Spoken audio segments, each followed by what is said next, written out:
आज बार्शी येथील विशेष जिल्हा व सत्र न्यायाधीश श्री विके मांडे साहेब यांनी माढा पोलीस स्टेशनमध्ये दाखल झालेल्या गुन्ह्याकामी अल्पवयीन पीडितेवर अत्याचार करणारा आरोपी गणेश पवार यास 20 वर्षाची सक्षम कारावासाची शिक्षा सुनावण्यात आलेली आहे। ह्या घटनेची हकीकत अशी की यातील आरोपी याने दिनांक 28/2/2024 रोजी अल्पवयीन पीडिता वय वर्ष 7 हीच टीव्ही पाहण्याच्या उद्देशाने घरी बोलवून घेतले।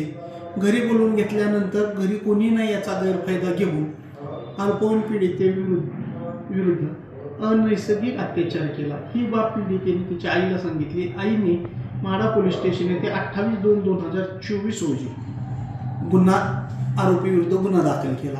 या गुन्ह्याचा तपास API श्री नेताजी बंडगर यांनी केला।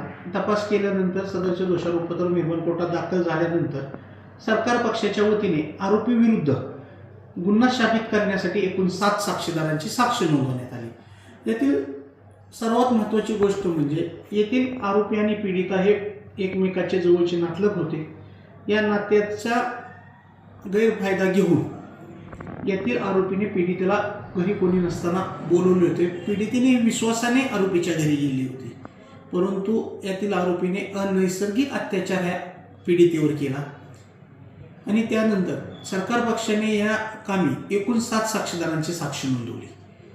आरोपीविरुद्ध गुन्हा शाबित करण्यासाठी जो सरकार पक्षाने पुरावा आणला त्यामध्ये पीडितेची साक्ष व पीडितेच्या आईची साक्ष अत्यंत महत्त्वाची ठरली। आणि की ज्यावेळेस घटना घडली त्यावेळेस पीडितेशिवाय घरी कोणीही नव्हतं आणि सदरची घटना पीडितेसोबत जी झाली ती तिने तिच्या आईला सांगितली।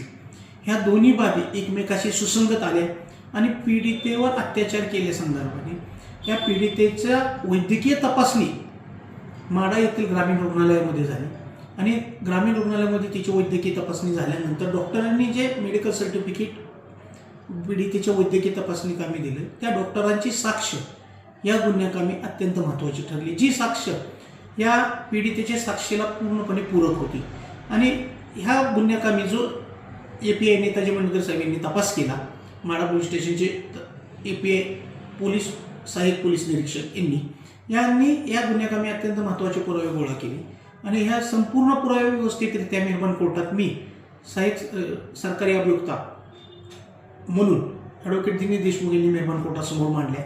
या संपूर्ण बाबीचा विचार करून माननीय विशेष जिल्हा व सत्र न्यायाधीश श्री विके मांडे साहेब यांनी आरोपीला वेगवेगळ्या कलमाखाली दोषी धरण्यात आलं। यातील आरोपीला भारतीय दंडविधान कलम 377 अन्वये 10 वर्षाची शिक्षा व 5,000 रुपये दंड, तसेच बाल लैंगिक अत्याचार कलम 4 अन्वये 10 वर्षाची शिक्षा व 5,000 रुपये दंड, तसेच बाल लैंगिक अत्याचार कलम 6 अन्वये 20 वर्षाची शिक्षा व 10,000 रुपये दंड, बाल लैंगिक अत्याचार कलम 8 अन्वये आरोपीस 3 वर्षाची शिक्षा व 1,000 रुपये दंड व बाल लैंगिक अत्याचार कलम 12 अन्वये 3 वर्षाची शिक्षा व दंड ठोठावण्यात आला।